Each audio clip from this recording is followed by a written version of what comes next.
In the quiet depths of the solar system, humanity prepared for a conflict that no alien civilization could have anticipated. The year was 2157, and Earth had been silently building its defense for decades, hidden from the prying eyes of potential extraterrestrial threats. Admiral Hyun Kim sat in the underground command center beneath the Gobi Desert, his weathered hands tracing holographic displays that showed a complex network of defensive installations. Around him, a team of the most brilliant military strategists and scientists worked with calculated precision. They knew something was coming, a threat that would test the very limits of human survival.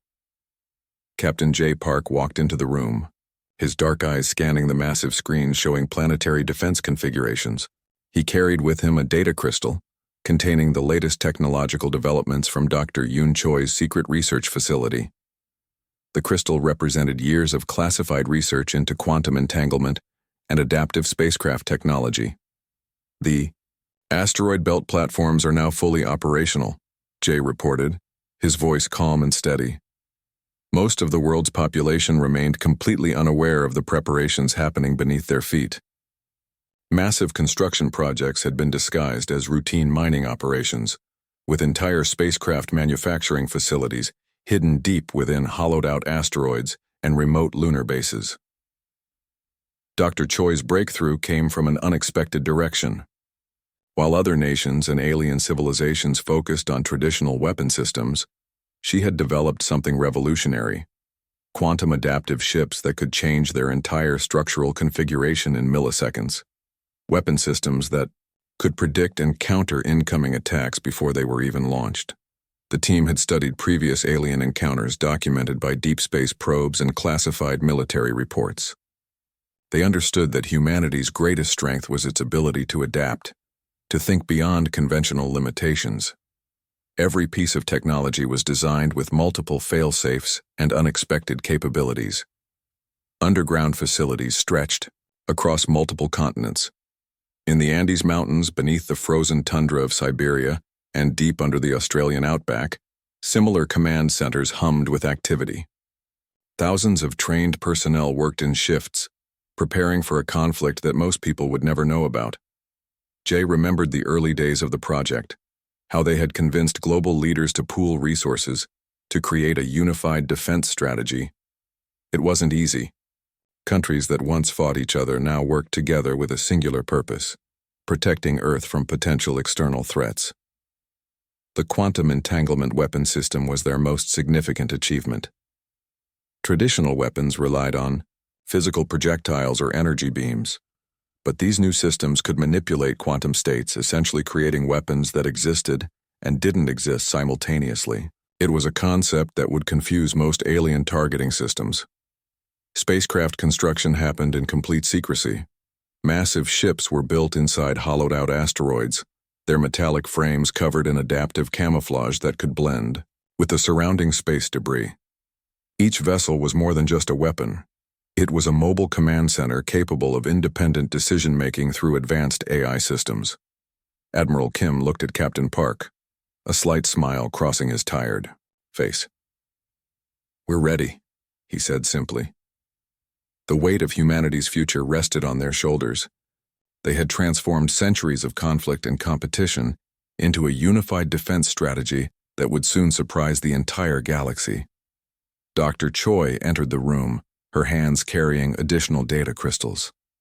"The quantum adaptive shields are now at 98% efficiency," she reported. Her team had developed shields that could not just block attacks, but could actually redirect and neutralize incoming energy signatures. As the team continued their preparations, the rest of humanity went about its daily life. Workers in cities, farmers in rural areas, students in schools. None of them knew about the massive defense network being constructed. They didn't need to know. Their safety was being ensured by a few hundred of the most brilliant minds on the planet. The preparations were almost complete. Earth was no longer just a small blue planet in a vast universe. It was becoming a fortress, a defensive stronghold that would soon make its presence known to any civilization that dared to threaten it. The first signs of trouble came from a deep space monitoring station near Jupiter. A massive energy signature appeared suddenly, unlike anything human sensors had detected before. Captain J. Park was the first to see the incoming fleet, hundreds of alien vessels approaching in a precise geometric formation. The Zorn Collective believed this would be a simple conquest. Their intelligence suggested Earth was a primitive planet with minimal space defense capabilities. They had conquered dozens of civilizations before, and humans would be no different. Their massive ships moved through space with an arrogance born of centuries of successful invasions. Aboard the lead Zorn vessel, Commander Rikal reviewed the invasion protocols. Humans were considered a low-tier species, technologically primitive, politically divided and easily subjugated. The fleet's weapon systems were primed, ready to neutralize any potential resistance within hours of engagement. But Earth was waiting. As the Zorn fleet approached the solar system's outer boundaries, something unexpected happened. Hundreds of defense platforms suddenly materialized from what appeared to be empty space. These weren't just simple weapon stations. They were quantum-adaptive defense networks that had been invisible moments before. The first wave of alien attack ships found themselves confronted by a defense system that defied their understanding.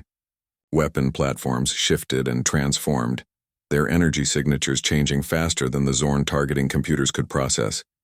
What should have been a simple invasion turned into a complex puzzle. Captain J. Park's voice remained calm as he coordinated the initial defensive strategy.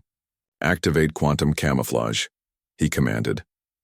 Dozens of human spacecraft that had been hidden near asteroid clusters and moon bases suddenly came to life. These weren't traditional ships. They were living machines that could adapt and respond faster than any biological crew.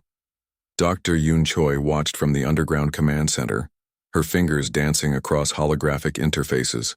Each human ship was more than a weapon. It was a complex system that could think, adapt, and counter alien technologies in real time. The quantum AI systems were learning and responding faster than any organic intelligence could comprehend. The Zorn Commander Rikal couldn't believe what was happening. His invasion fleet, which had conquered multiple civilizations, was being systematically dismantled by an opponent that seemed to predict every move. Human ships appeared and disappeared, their weapon systems striking with impossible precision. Quantum entanglement weapons created impossible scenarios for the alien fleet. Shots would come from multiple directions simultaneously, existing in different quantum states. Zorn ships found their shields useless against technologies they couldn't understand or predict. Communication channels between human command and the defense platforms worked with perfect synchronization. Each ship moved like a part of a larger, intelligent organism.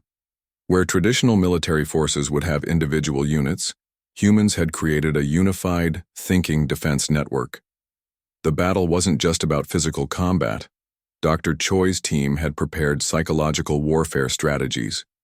As human ships systematically disabled Zorn vessels, they began broadcasting detailed technical and cultural information. The message was clear.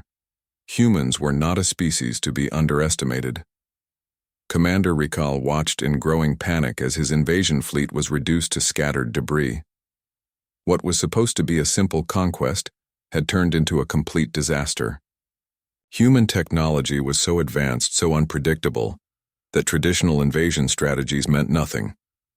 12 hours after the initial contact, the Zorn fleet was essentially destroyed.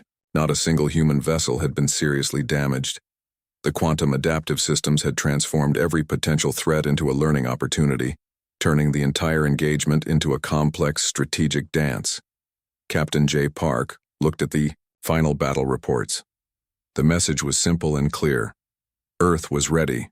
Not just ready to defend itself, but ready to become a major player in galactic politics. The universe had just discovered that humans were far more than they appeared to be. As the last Zorn ships were neutralized, a message was prepared for the Galactic Council. It wasn't a declaration of war, but a statement of capability. Humanity had arrived, and the galaxy would never be the same again. The first contact was complete, and it was nothing like anyone had expected. The Galactic Council watched in stunned silence as detailed recordings of the battle arrived. What they saw defied everything they understood about technological advancement and warfare. Human spacecraft demonstrated capabilities that seemed to break fundamental laws of physics. Each vessel could transform its entire structural configuration in microseconds, shifting from a defensive posture to an attack formation faster than most species could blink. The quantum adaptive systems moved with a fluidity that looked almost alive. Dr. Yun Choi's breakthrough technology became the centerpiece of the demonstration. Ships didn't just move. They existed in multiple potential states simultaneously. Weapon systems could strike from positions that technically shouldn't exist, confusing even the most advanced alien tracking technologies. Captain J. Park reviewed the battle logs with clinical precision. The Human Defense Network had turned the entire engagement into a complex mathematical problem that solved itself in real time. Each ship communicated with others through quantum entanglement, creating a living, thinking defensive web that anticipated threats before they could materialize. The most shocking revelation was the AI systems controlling these vessels. Unlike traditional computer networks, these were adaptive intelligence platforms that could learn, predict, and respond with near-sentient capabilities. They didn't just follow programmed instructions, they interpreted and evolved during combat. Weapon systems defied conventional understanding. Instead of simple energy weapons or physical projectiles, human technology manipulated quantum states. A single shot could exist in multiple locations simultaneously, strike through dimensional barriers, and adapt its energy signature mid-flight. Defensive capabilities were equally impressive. Shields weren't just barriers. They were dynamic systems that could absorb, redirect, and neutralize incoming attacks. An energy blast that should have destroyed a ship would suddenly find itself scattered across multiple quantum dimensions, rendered harmless. The most terrifying aspect for other civilizations was the speed of human technological adaptation. Where most species would take decades to develop a new weapon system, humans seemed to innovate in real time. Each encounter became a learning opportunity, with technologies improving exponentially during actual combat. Holographic presentations showed how human ships could literally change their physical structure. A vessel could transform from a compact, defensive platform to a long-range attack configuration in less than a second. Traditional alien targeting systems became completely useless against such unpredictability. Communication technologies were equally revolutionary. Quantum communication networks allowed instant information transfer across vast distances, with encryption methods that made previous galactic communication technologies look primitive. Humans could share complex data faster than most species, could process a simple message. Dr. Choi's team had essentially created living machines. Each spacecraft was more than a vehicle. It was a complex, adaptive organism that could think, learn, and respond to threats with an intelligence that blurred the line between technology and consciousness. The energy production systems were another marvel. While most civilizations relied on limited fuel sources, human ships could generate and manipulate energy in ways that seemed to violate known scientific principles. A single vessel could potentially power entire planetary systems with its quantum energy generation capabilities. Propulsion technologies demonstrated during the battle showed that humans had fundamentally reimagined space travel. Ships could create localized space-time distortions, effectively moving without traditional acceleration. They could appear, disappear, and reposition themselves with a precision that seemed magical to other species. As the Galactic Council watched the recordings, a sense of both fear and respect began to grow. Humanity wasn't just another species to be categorized or controlled. They were a technological force that had entered the galactic stage with a demonstration of capability that changed everything. Captain J. Park's final report was simple and direct. It wasn't a threat, but a clear statement of humanity's technological potential. The message was clear. Humans were here, they were advanced, and they were ready to engage with the galactic community on their own terms. The technological demonstration was complete, and the universe would never look the same again. The psychological warfare began moments after the battle ended. Diplomat Wu Li, a master of interstellar communication, initiated a carefully planned information campaign that would reshape galactic perceptions of humanity. Massive data packets began broadcasting across all known communication channels. These weren't simple messages, but comprehensive transmissions that revealed the depth and complexity of human civilization. Every species in the Galactic Council found themselves confronted with a civilization they had completely misunderstood. The first wave of transmissions showed human cultural diversity. Thousands of languages, hundreds of cultural traditions, complex social structures that defied simple categorization. Where alien civilizations saw humans as a unified threat, the broadcast revealed a species of incredible internal complexity and adaptability. Scientific archives were the next layer of the psychological strategy. Humans didn't just share their current technological achievements. They broadcast the entire journey of human scientific development. From primitive stone tools to quantum computing, every step of human progress was laid bare for all to see. Most shocking were the historical records.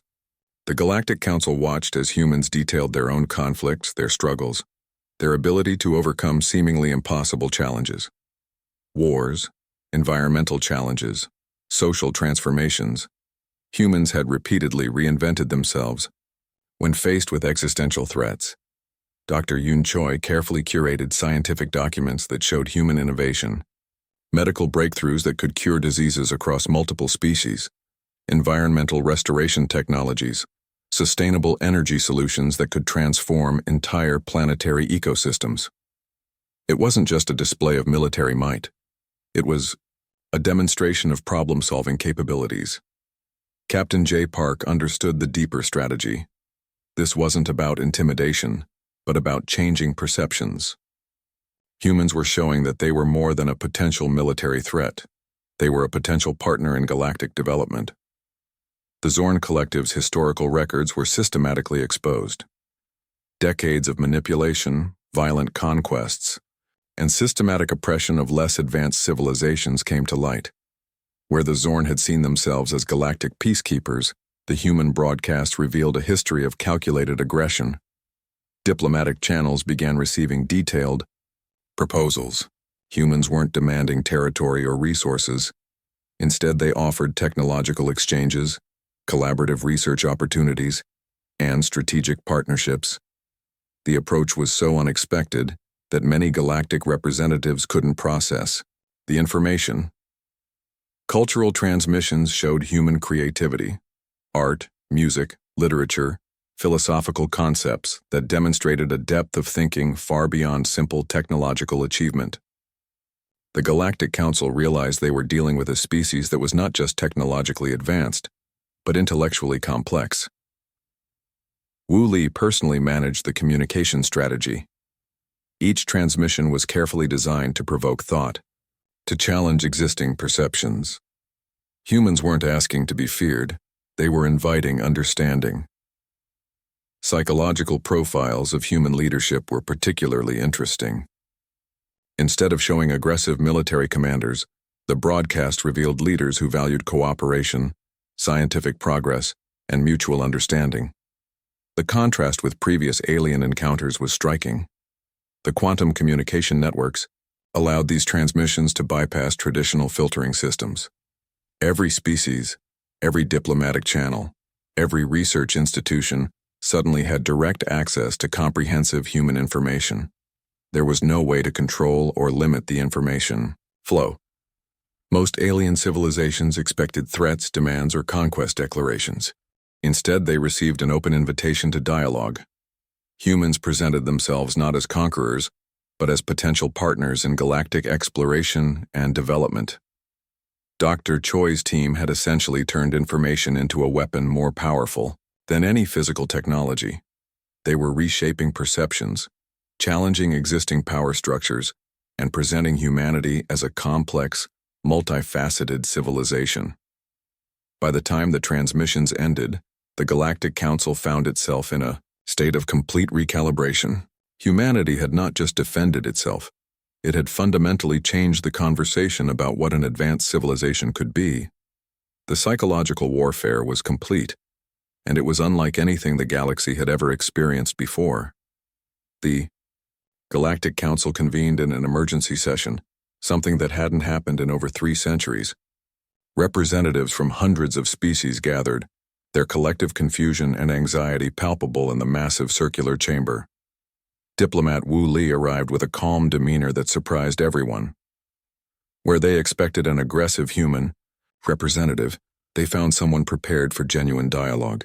The human delegation carried no weapons, only data crystals and communication devices that represented humanity's technological capabilities. Admiral Hyun Kim had prepared extensively for this moment. The transformation wouldn't be about human dominance but about restructuring galactic relationships. Humanity had proven its capabilities, and now it was time to demonstrate its true intentions.